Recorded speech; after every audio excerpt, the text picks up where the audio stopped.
Okay, so this is going to be the biggest deep dive I've ever done.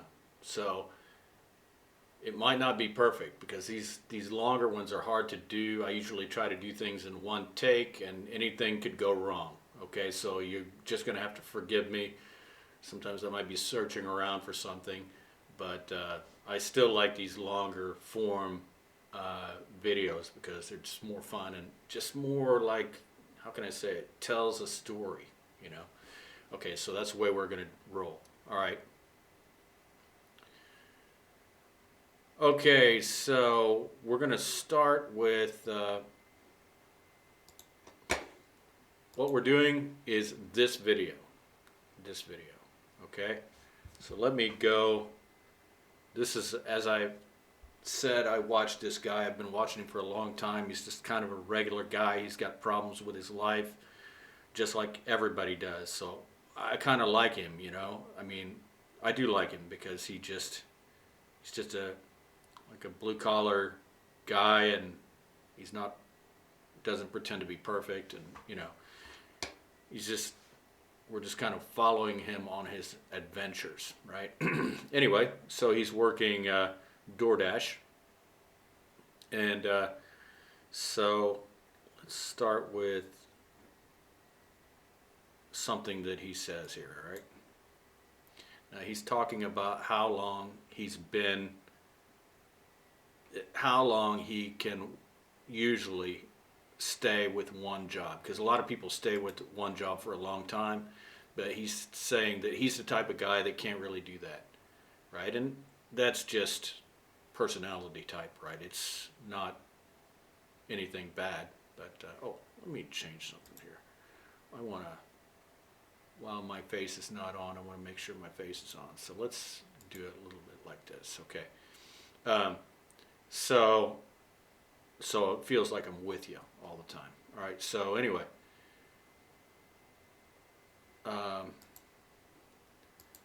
let's listen to what he says.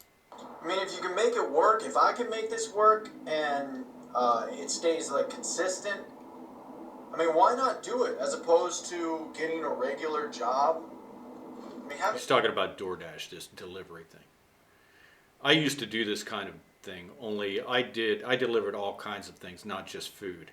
And it was kind of cool because you were out there, you could be in it's different scenery every day. You didn't have a boss breathing down your neck, or we say breathing down your neck, or looking over your shoulder, right?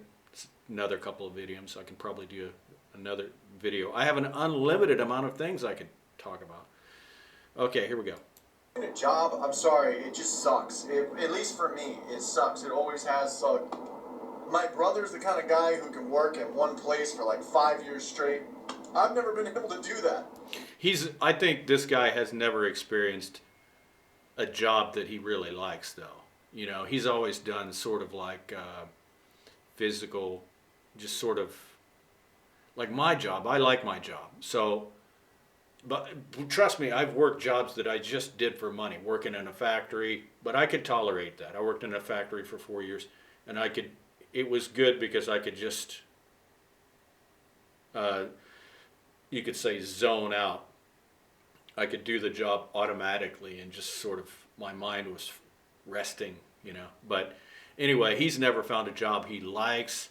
I wonder if he could last at a job if he found something he really likes. Like, for example, I've got some viewers out there that probably have jobs that they really enjoy, even if they're stressful, you know. So it's always good to find a job you like. But anyway, that's beside the point. That's neither here nor there. I think the last job I have was the longest job I ever held, and that was not even a year and a half. I think I was there a year and some change, 5 years straight. I've never been able to do that. I think the last job I have was the longest job I ever held, and that was not even a year and a half. I think I was there a year and some change.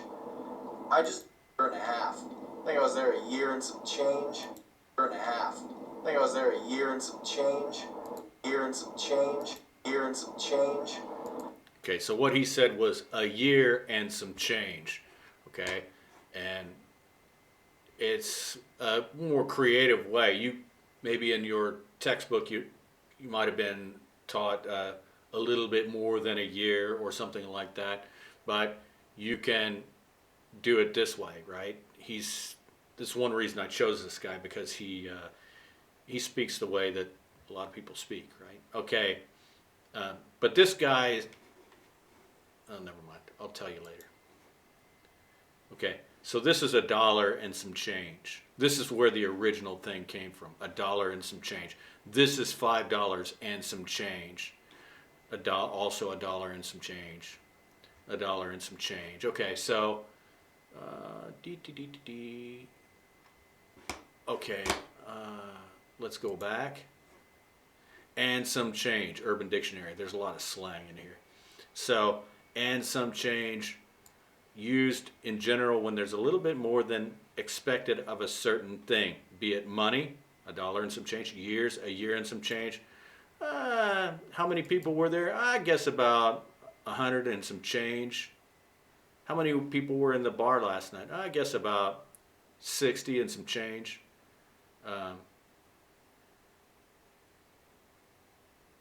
Gas, I guess. How much gas did you buy? I bought, I think, 10 gallons and some change, right? Whatever. So, how tall are you? 6 foot and some change, whatever. Okay, could be anything. So, that's a useful idiom. That's definitely something that can be used a lot. Okay, so let's go to the next one. So got it.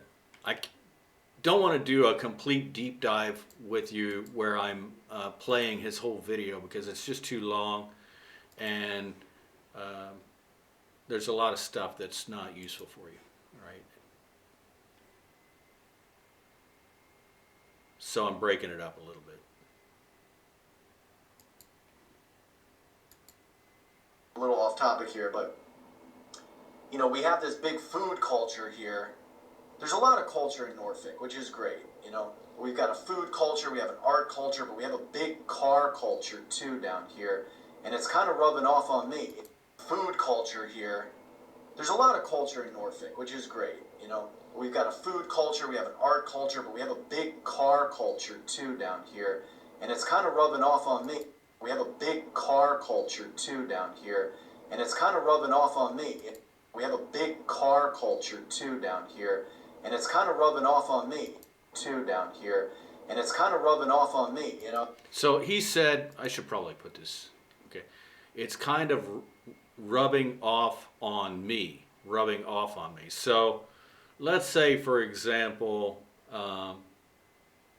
you've got a roommate, right? You got a roommate and he's Australian. Because I had an Australian roommate, and his way of speaking kind of rubbed off on me, which, in other words, when we would talk about things, he would say things in the way that he spoke, and then I would start, you know, speaking that way. He would say things like crapping on means talking for a long time, or wow, you know, not just the standard mate thing, but he would say, like,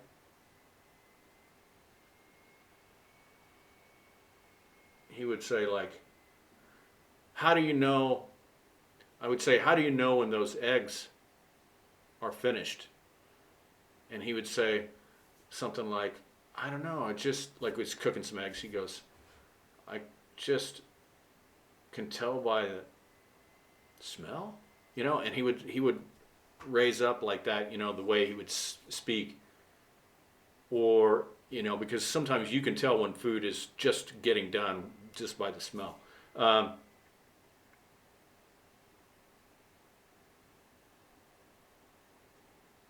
Spot on. He would say things like spot on. There were so many of them. But I'm not prepared for that. I wasn't thinking I was going to start talking about that. There was a lot of things that he would say, and then it started rubbing off on me. So let's say, for example, if you were, you know, you're clean, right? You're like in a shirt and tie, right? And your shirt is white, but your buddy's been working outside all day, and he's got a lot of dirt on his, you know, his, you know, his shirt, and then you sit next to him. Some of it might rub off on you, right? Rub off, right? You know, rub off, right? So, so what this guy is saying, so what Charles is saying is that he's living in a town that has a big car culture where people like to drive not nice cars. Some cities, they don't care about it, right? Like, for example, St. Louis had a big music culture, right? And my hometown, the small town that I grew up in, had a big car culture, like old classic cars, muscle cars. It was all about cars there. So it had a big car culture. And and he's saying it's rubbing off on me. In other words, he's starting to see these cool cars around, and it's rubbing off on him. Okay, so let's go back. I think I got some definition prepared for you.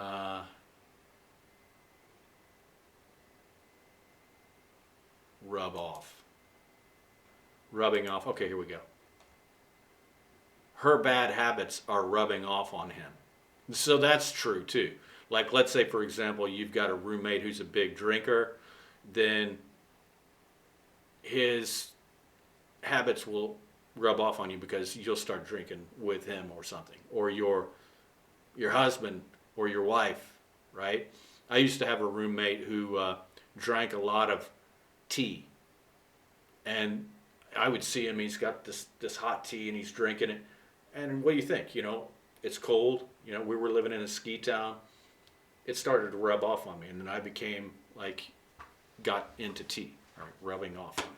Okay.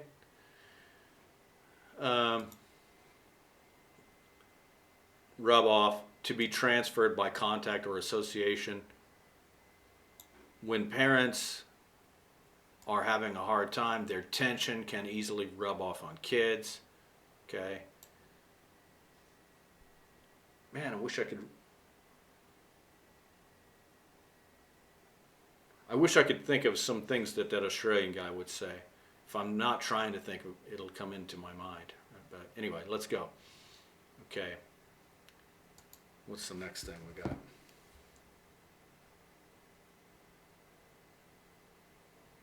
Okay, now here we go. So I'm going to talk about like a slang that he uses. I'm into cars now. Never used to be into cars. Never used to know anything about cars. But now I'm into them because it's like, you know, they're not even expensive cars. Not like we're talking about Lambos or they're not even expensive cars. Not like we're talking about Lambos or Lambos. Okay, so Lambos. Do you know what that means? Okay, a Lambo. If you know anything about cars, you might be able to guess it, but Bugattis or anything. So Lambos or Bugattis. So when I was a little kid, everything was about Ferraris.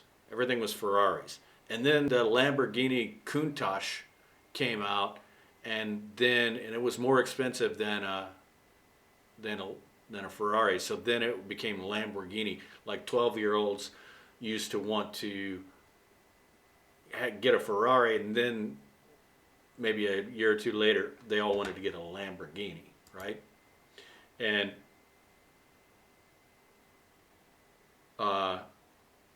so like this Lamborghini is very cool. My Lambo, okay?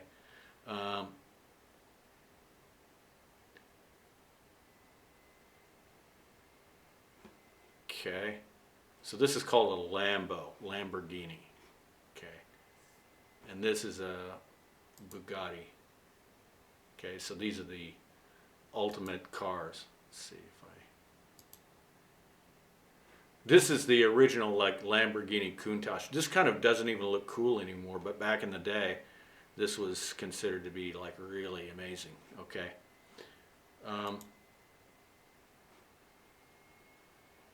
I had another thing prepared for you, but I think I closed that window.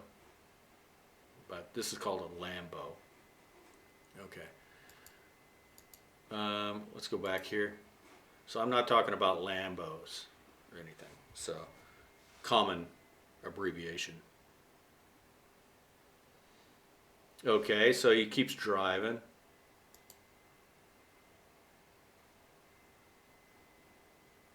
Canvas top. I don't want the canvas top, so I just went with what they had, which was the Ford Fusion. Okay, so we on Hampton Boulevard. Notice that he said we on Hampton Boulevard. Okay, we on. So he didn't say we are on Hampton Boulevard. He said we on, and he's using this kind of ghetto language, and I can only speculate about why we do that. It's kind of to add variety to your language. This is the way African Americans speak. We on Hampton Boulevard, and I think we do it in order to kind of be funny, and it also sounds a little cool, and it just adds variety. We on Hampton Boulevard again. He's just trying to make his videos entertaining. I do that sometimes, right? I don't exactly know why I do it, but I do it. Not when I'm speaking to you guys, but if I'm just speaking to somebody, in my daily life. Okay, so although many of the people that I speak to are learning English, so I control my language a little bit. Okay, here we go. Again, and just a little fun fact Okay, that's the topic. Just a little fun fact. A fun fact is a small little fact, a kind of unusual or kind of cool, this interesting little fact related to the thing that we're talking about.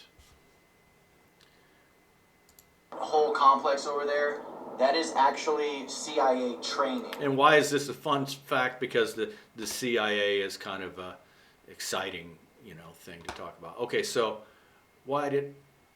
let's talk about some fun facts, right? So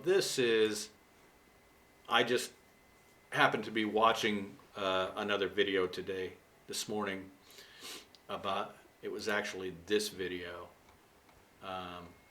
It's a true crime channel, but this true crime took place in Alabama, and he gave some fun facts about Alabama. This is a state in the U.S., okay? And he gave some fun facts about Alabama. Just entertaining little fun things. Fun fact. And I think fun fact, originally, for me, it kind of came from like science lessons, or like if you go to like a science center in like your home city, and they're giving a presentation about space, right? About space, they have a main presentation, and then they might say, fun fact, fun fact, let's say everything an astronaut eats is liquefied or something. Just a fun little side fact related to the main topic.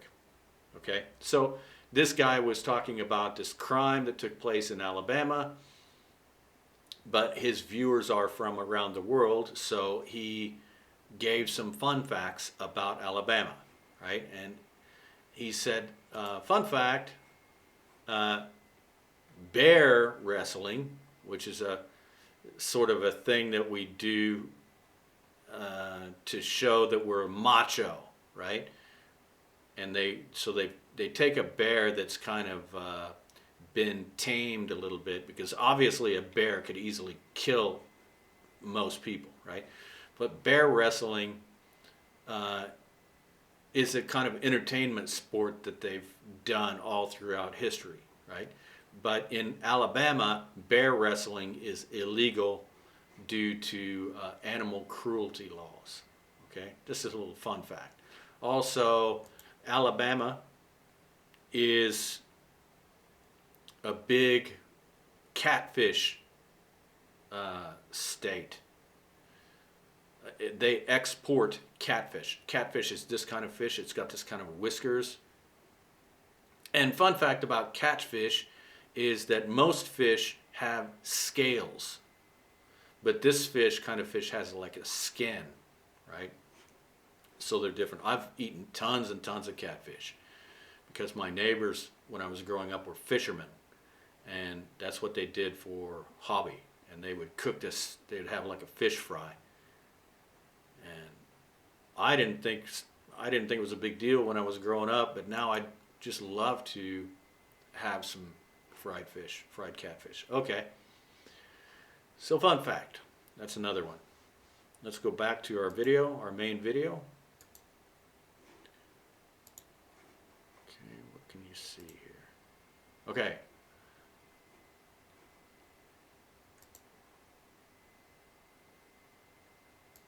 All right. That's where they. Okay, I gotta find the next thing. And another, before I forget, another way to say fun fact. So you can say fun fact about, this lake, or fun fact about Tokyo Tower, or fun fact about the Eiffel Tower.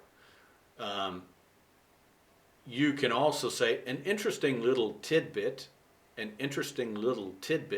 which means a little small fact. Interesting little tidbit means a little small side fact, okay?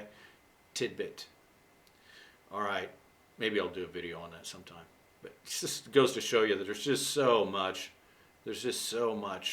And that's why I don't want you guys to ever get upset that you can't learn English right away. It's not going to happen. It's not going to happen, okay? There's just too much. And, I mean, you will learn English, but I'm saying that if it takes you 15 years to learn English, don't feel bad, because it's a big topic. And that's why even if I learn a language to a basic level, any language, especially Japanese or Chinese or something, I should be proud of myself, because it's a vast topic, okay? And people don't think that English they think of English as being easier to learn. And to learn it to a basic level is easy, but to learn it to keep up with native speakers and to understand what's going on, it's pretty hard. Now, here's how you know you're good at English. I would say that when you reach TOEIC 900, you are 50% there. But you're good at English if somebody tells you your English is good and you kind of laugh, or you almost feel like insulted, right? So I don't know why I did this, but my boss in America, so I'm used to praising people for their English, right? And because that's just part of kind of what I do, right?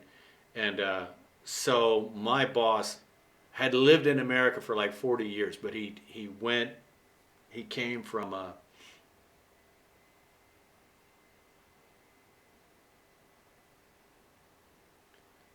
not Indonesia,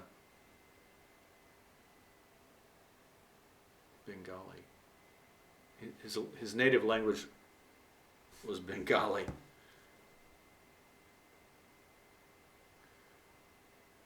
Oh my gosh, it's embarrassing.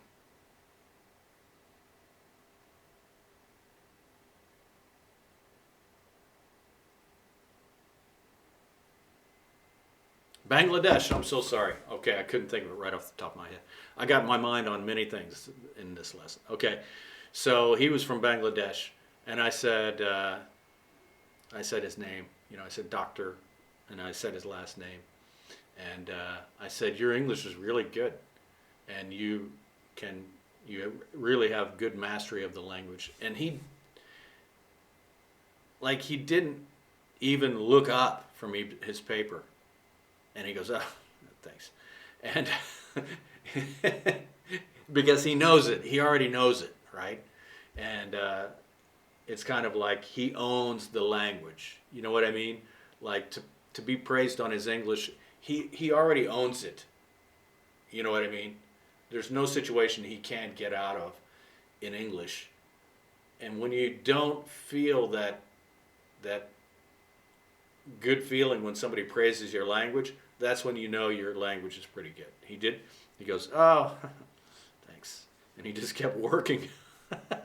So anyway, and that's another expression I want to teach you is he owns it. He owns the language, right? If you own it, I need to do another whole video on this idea of you own it means you got it. You own the language. You own it. Okay. Okay. All right.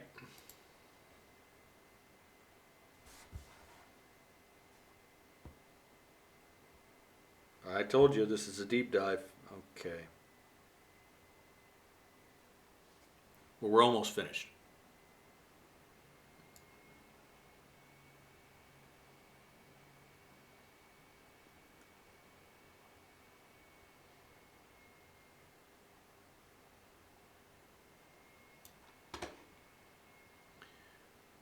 First, I want to ask you,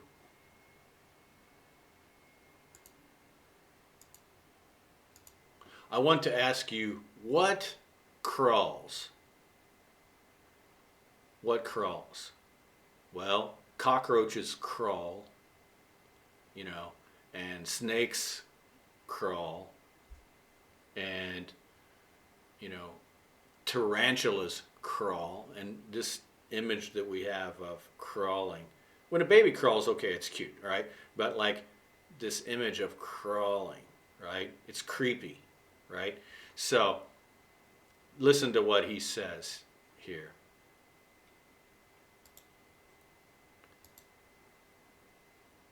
You out here? Damn, there's another one. Yo, this place is crawling with cops. You out here? Damn, there's another one. Yo, this place is crawling with cops. Damn, there's another one. Yo, this place is crawling with cops. Okay, crawling. And it means that there's a lot of cops, a lot of police. And I think what it's doing is it's trying to say something negative. Like, you know, like if something was, if I said that field is crawling with snakes, means there's snakes everywhere. Or, oh yeah, here's a good one. Oh yeah, here's a really, really good one. Your basement or beneath your house, just be careful. That place is, if you go down there, that place is crawling with spiders. Okay, crawling with spiders. It means it's full of these crawling insects. So we say it's crawling with cops. So it's kind of saying everywhere you look, there's cops. You know, which is every time you see a spider, you go, oh, there's a spider, right? Same thing with the cops. You think, oh, if we always knew that cops were perfectly fair, we wouldn't get scared. Or maybe we're breaking the law and we don't know it, but we get afraid of the police anyway.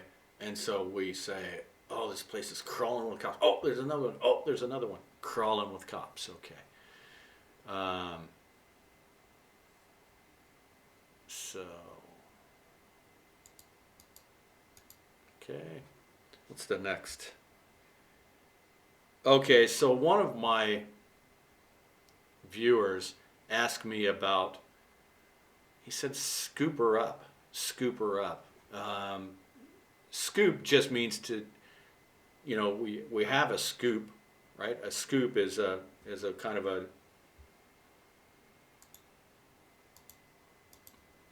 A scoop is we have a scoop in our protein powder, or you know what a scoop is. It's a kind of a utensil that we use to pick something up. And sometimes if somebody was just trying to be a little bit creative with the language, we might say, scoop it up, scoop her up, right? So I think he used the expression scoop her up, it just means to pick it up. So,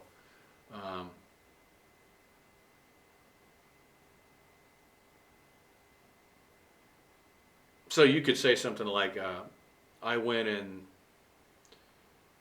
scooped up, hang on a second, let me get my brain into this.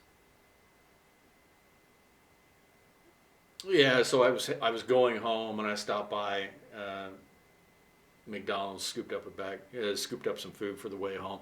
Scoop up means to pick it up, right? Just to get it, right? It's not a big deal. It's just another way of saying get it. Okay, but let's go to where Charles says it.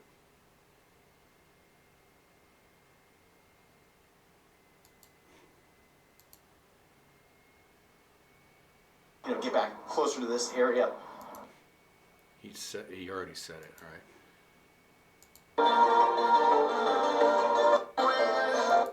Get back closer to this area. 0.5 miles away, but we'll see where it takes us. We'll probably be able to get a scoop up something else to, get back closer to this. Miles away, but we'll see where it takes us. We'll probably be able to get a scoop up something else to. Okay, so he said scoop up something else, right? Just means, so he's talking about work, extra work doing these deliveries. So he's going to go towards his house. So he's a little bit further away from his house, and then he's going to kind of wrap the day up, means finish the day, and he's thinking that while he's going home, he might be able to pick up some extra deliveries on the way home, right? I might be able to scoop up something else, right? And why do we say scoop her up? Well, if it's talking about a female, then it's obvious her, right? But sometimes we just refer to things as she or her, like a ship is always going to be a she. Or a car maybe. So like I used to have this friend who was into cars, right? And he might say something like, we'll get her fixed up. Get her fixed up. So, he's going to do some work on the car, and he'll say, we'll get her fixed up. We're going to fix her up. Why do we say her?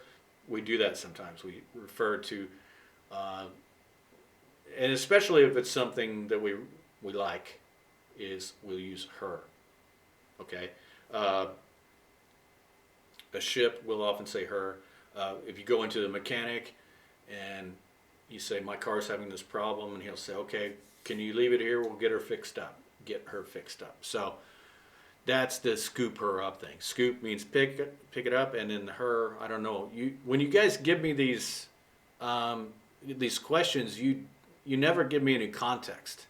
So most of the time I never answer you because you don't give me any context to say, what does this mean? And also another thing is, like, a couple of you guys have been demanding that I make a video on something, like, do a video on this. It ain't happening. It ain't happening. You got to ask me a little bit more politely than that. And you need to give me the context. Like, what's the situation? I can't tell you if it's just, what does, I can't even think. I can't even think of some of these, just like, tell me, what does this word mean? And it's in a movie or something, and I don't even know the context. I'm not like omniscient. Omniscient means, know everything. I don't know everything. So, I know the language, but I don't know the situation, right? And also, again, like, sometimes people are making comments, and I said to not do this, but you continue to keep doing it. You'll say, oh, does this mean this? Does this mean, what is it? What did he say? This is one of my favorite viewers, but he said something like, and he does this all the time, he'll say, does this mean this? Does this mean, what is it? What did he say? This is one of my favorite viewers, but he said something like, and he does this all the time, he'll say, just, does this Does that mean living like a king? What did he say? Does that mean, does living like a king mean sitting pretty? No, it's those are two different idioms, and they don't mean the same thing. They rarely mean the same thing. Okay, so I'm not going to sit there and like write a big paragraph, explaining the difference, and they don't mean the same thing. Living like a king means living like a king. Sitting pretty means it's similar, right? It's in the same ballpark, but it's not going to be the same, right? So idioms rarely mean the same thing, okay? Just so you know. They're used, the nuance is always going to be different. If it does mean exactly the same thing, I'll tell you, right? But it's kind of rare. It happens, but it's rare. That's why they make them different. Okay? So I will wrap things up here and let you know to like, comment, and subscribe, and donate if you can, even if it's just $5. Okay?